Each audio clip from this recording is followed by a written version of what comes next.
Hello everyone, let's begin our human resource management unit 2 and we are now going to start topic number 3, ठीक है, which is job analysis. अब जब कोई भी organisation में बात आती है कि मुझे कितने एम्प्लॉयज़ चाहिए, किस लेवल के एम्प्लॉयज़ चाहिए, कौन से डिपार्टमेंट के लिए चाहिए, तो ये सारी जो क्वेश्चंस हैं इन सब का सोल्यूशन आपको तब मिलेगा जब आप जॉब एनालिसिस करोगे. जॉब एनालिसिस मतलब क्या कि राइट टाइप के कैंडिडेट्स अगर मुझे चाहिए तो मुझे बिफोर हैंड ही उनका एक सिनॉप्सिस बनाना पड़ेगा कि मुझे हाँ यही क्वालिटीज़ चाहिए एक पर्टिकुलर पर्सनल में. ठीक है, तो मैं जब इंटरव्यूज़ लूँगी तो मेरे पास अगर एक पहले से सिनॉप्सिस रहेगा कि मुझे इस सामने बैठे हुए इंसान को किससे कंपेयर करना है. ठीक है, तो वो उसको मैं बोलती हूँ जॉब एनालिसिस करना. मैं पहले से ही ये सब काम करके रखूँ ताकि कोई अगर ऑर्गेनाइजेशन में आया है इंटरव्यू देने तो मैं रिलेट कर पाऊँ कि हाँ ये कैपेबल है कि नहीं है. तो मेरे पास कुछ कंपेयर करने के लिए होना चाहिए. वो कंपेयर करने के लिए जो डेटा होता है या जो मेरा पूरा सिनॉप्सिस तैयार होता है उसी के प्रोसेस को मैं बोलती हूँ जॉब एनालिसिस. ठीक है, तो ये एक प्रोसेस है. तो हम लोग ये प्रोसेस को किस तरीके से फॉलो करेंगे, उसमें क्या क्या स्टेप्स रहती हैं हम लोग अब वो पढ़ेंगे.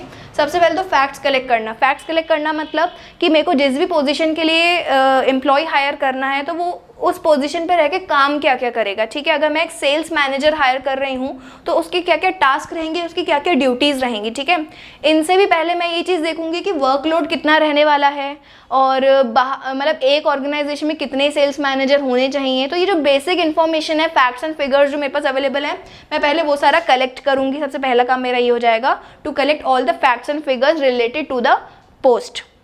नेक्स्ट है जॉब डिस्क्रिप्शन. जॉब डिस्क्रिप्शन में आपकी वो सारी चीज़ें आएंगी कि इस पर्सनल को इस जॉब पोजीशन पे रहकर कौन कौन से टास्क परफॉर्म करने हैं, उसका क्या क्या काम रहेगा. ठीक है, उसके क्या वर्किंग आवर्स रहेंगे, उसकी क्या क्वालिफिकेशन होनी चाहिए. ठीक है, उसको क्या क्या काम करने होंगे मेरे ऑर्गेनाइजेशन में रहकर, वो किसको रिपोर्ट करेगा, उसके अंडर में कितने लोग होंगे. ये सारा जो है मैं डेटा, इसको मैं बोलती हूँ जॉब डिस्क्रिप्शन एक तैयार करना. ठीक है, तो ये हो जाएगा मेरा सेकंड, जॉब डिस्क्रिप्शन तैयार करना. नेक्स्ट है रिपोर्ट कंपाइलेशन. अब आपने इन दोनों जो फैक्ट्स कलेक्ट कर रहे हैं और जो जॉब डिस्क्रिप्शन आपने बनाया है, इन दोनों चीज़ों को आप कंपाइल करके एक रिपोर्ट तैयार करोगे. इस रिपोर्ट को आप भेजोगे कहाँ, टॉप लेवल एग्जीक्यूटिव के पास, ये चेक करने के लिए कि क्या जो ये पूरा हम लोगों ने फ्रेम किया है ये सारा सही है कि नहीं. क्या एक सेल्स मैनेजर की यही क्वालिफिकेशंस होनी चाहिए जो अपनी ऑर्गेनाइजेशन को चाहिए, क्योंकि ये जो पूरा जॉब एनालिसिस का काम है ये करेगा एक ह्यूमन रिसोर्स मैनेजर. ठीक है, अब ह्यूमन रिसोर्स मैनेजर आएगा मिडिल लेवल मैनेजमेंट में. ये सारी चीज़ें जब एक ऑर्गेनाइजेशन न्यू होता है तो उस टाइम पर हम लोग ये सारी चीज़ें जो है अपने एक टॉप एग्जीक्यूटिव से पूछ कर ही करते हैं. ठीक है, क्योंकि स्टार्टिंग में हम लोग को एक स्ट्रॉन्ग टीम चाहिए होती है ऑर्गेनाइजेशन को रन करने के लिए. एक बार सेल्स मैनेजर मैंने हायर कर लिया, अगर इन फ्यू ईयर्स अगर वो चले जाता है छोड़कर या कुछ भी ऐसा हो जाता है तो मेरे पास एक ऑलरेडी जॉब डिस्क्रिप्शन तैयार रहेगा, प्लस थोड़ा एक्सपीरियंस भी रहेगा. तो फिर हर बार ये प्रोसेस फॉलो करने की ज़रूरत नहीं होती है. ये जो प्रोसीजर है सिर्फ वन टाइम फॉलो होता है. इसमें ऑल्ट्रेशंस हो सकते हैं लेकिन जो बेसिक आपका स्ट्रक्चर बनता है वो वन टाइम ही बनता है. ठीक है, तो ये आपका सारा प्रोसेस हो गया किसका, जॉब एनालिसिस करने का. ये कौन करता है, ह्यूमन रिसोर्स मैनेजर करता है, जो कि आता है मिडिल लेवल मैनेजर पे, मिडिल लेवल मैनेजमेंट पे. ये आपका हो गया प्रोसेस. नेक्स्ट हम लोग चलते हैं इसका क्या सिग्निफिकेंस है. सबसे पहले तो मुझे अगर ये पता होगा कि कोई काम कितना कर रहा है उसके हिसाब से मैं उसकी सैलरी डिज़ाइन करूँगी. तो कहीं ना कहीं जॉब एनालिसिस करना मेरे को ये हेल्प करता है कि मेरे को कितनी सैलरी मुझे देनी है उस पर्सनल को. ठीक है, तो उसके काम से ही मुझे पता चलेगा कि उसको मुझे कितना पे करना है. तो ये मेरे को सैलरी डिटरमाइन करने में हेल्प करेगा. नेक्स्ट है पर्सनल सिलेक्शन. अब सिलेक्ट करने की जब बारी आएगी तो मैं कंपेयर किससे करूँगी, उसको इसी जॉब डिस्क्रिप्शन से करूँगी कि सामने बैठा हुआ इंसान मेरे जॉब डिस्क्रिप्शन में फिट हो रहा है कि नहीं हो रहा है. ठीक है, फॉर एग्जांपल मुझे अगर चाहिए कि 5 ईयर्स एक्सपीरियंस उसको होना चाहिए सेम इंडस्ट्री में. ठीक है, बट जो सामने इंटरव्यू दे रहा है मैंने उसको पहले से ही उसका जो रेज्यूमे होता है उसमें मैंने पहले ही देख लिया कि इसको नहीं है एक्सपीरियंस, तो मैं उसको उस तरीके से टैकल करूँगी. मे बी उसके पास कुछ अच्छी नॉलेज हो तो वो मुझे अगर वो मेरे को इम्प्रेस कर ले अपने नॉलेज से, अपनी स्किल से, अपनी सेल करने की स्किल से, तो मैं उसको अलग प्रोस्पेक्टिव से उसका इंटरव्यू लूँगी. तो कहीं ना कहीं ये जो मेरा पूरा एक बेस तैयार हो जाता है किसी भी इंडिविजुअल को सिलेक्ट करने के लिए, तो सिलेक्शन प्रोसेस में हेल्प करता है ये. नेक्स्ट है पॉलिसी फ्रेमिंग.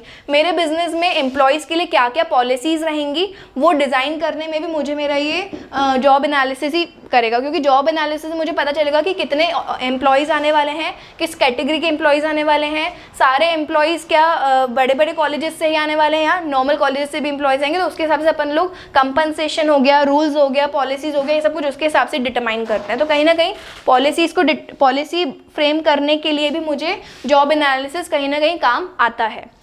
नेक्स्ट हम लोग चलते हैं मेथड्स। अब देखिए ये दोनों चीज़ें यूज़ कर मैं एम्प्लॉयज़ को सिलेक्ट किन किन मेथड से कर सकती हूँ।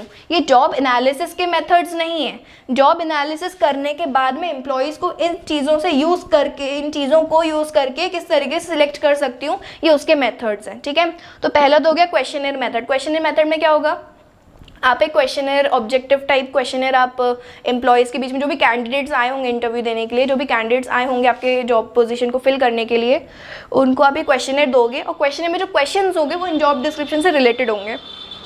फॉर एग्जाम्पल आपने जॉब डिस्क्रिप्शन में बोला कि एक उस इंडिविजुअल को जो है कंप्यूटर की बेसिक नॉलेज होनी चाहिए। ठीक है, तो आप यहाँ पे क्वेश्चनर में क्या लिखोगे, do you have computer knowledge, do you have basic computer knowledge, तो उसमें येस और नो। तो कहीं ना कहीं यहाँ से ही जॉब डिस्क्रिप्शन आप यूज़ करके वहाँ पर आप क्वेश्चनर डिज़ाइन करोगे। तो ये क्वेश्चनर से ही आपको पता चल जाएगा कि सामने वाला जो एम्प्लॉय है या जो कैंडिडेट है वो आपके जॉब पोजीशन में फिट हो रहा है कि नहीं हो रहा है। तो ये आपका हो जाएगा क्वेश्चनर मेथड। तो इसमें क्या टाइम कंज्यूमिंग नहीं होगा, ये मेरे को इंडिविजुअल से बात करने की ज़रूरत नहीं है, मैं क्वेश्चनर से ही देखकर जो है अपना बेसिक एक आइडिया ले सकती हूँ कि हाँ किस टाइप के कैंडिडेट्स आए हैं मेरे ऑर्गेनाइजेशन में इंटरव्यू देने के लिए। नेक्स्ट है पर्सनल इंटरव्यू। अब क्वेश्चनर मेथड के बाद जब मैं सिलेक्ट करूँगी कुछ लोगों को, कुछ 5-7 लोग अगर ऐसे होंगे जो मेरे इस बेसिक क्राइटेरिया में फिट हो रहे होंगे, तो मैं उनसे फिर ले सकती हूँ पर्सनल इंटरव्यू। पर्सनल इंटरव्यू से भी और बेटर तरीका है ऑब्जर्वेशन मेथड। ऑब्जर्वेशन मेथड मतलब क्या, मैं उनको कुछ एक टास्क वगैरह दूंगी करने के लिए और मैं ऑब्जर्व करूंगी कि वो किस तरीके से कर रहे हैं, तो और मैं उनको मैच किससे करूंगी, अपने जॉब डिस्क्रिप्शन या जॉब एनालिसिस से ही मैच करूंगी। फिर मैं डिसाइड करूंगी कि मुझे इस इंडिविजुअल को अपने ऑर्गेनाइजेशन में जॉब पोजीशन पर उसको मैं सेटल करना है कि नहीं करना है। ये हो जाएगा आपका ऑब्जर्वेशन मेथड। नेक्स्ट है रिकॉर्ड मेथड। रिकॉर्ड मेथड मतलब कोई कैंडिडेट अगर एक्सपीरियंस्ड है तो वो रेफरेंस नंबर उसके फॉर्म वगैरह में रहता है, तो मैं उसका रिकॉर्ड चेक कर सकती हूँ, प्रीवियस रिकॉर्ड, कि अपने प्रीवियस ऑर्गेनाइजेशन में किस तरीके से बिहेव करता था, किस तरीके से रहता था। हो सकता है कि वो वहाँ पर अच्छे से काम नहीं करता था तभी उसको वहाँ से निकाला गया हो, तो ये पूरा जो है उसका बैकग्राउंड चेक करना एक तरीके से रिकॉर्ड मेथड में आ जाएगा। नेक्स्ट है ग्रुप इंटरव्यू। मैं 5-6 लोगों को एक साथ बुलाकर उनका इंटरव्यू ले सकती हूँ, इससे मेरा जॉब प्रोफाइल भी उनका चेक हो जाएगा और प्लस उनका बिहेवियर इन अ ग्रुप, 5-7 लोगों में से बेस्ट कौन है ये मुझे बहुत इजीली पता चल जाएगा। तो ये भी एक तरीका है बेस्ट कैंडिडेट फाइंड आउट करने का, क्योंकि बेस्ट कैंडिडेट अगर मैं फाइंड आउट करूँगी तो ही मेरा ऑर्गेनाइजेशन अच्छे से रन हो पाएगा, मेरा जो जॉब एनालिसिस किया है मैंने वो मेरे को अच्छे से बेनिफिट दे पाएगा। ठीक है, तो this was all about job analysis. I hope things are clear. Thank you.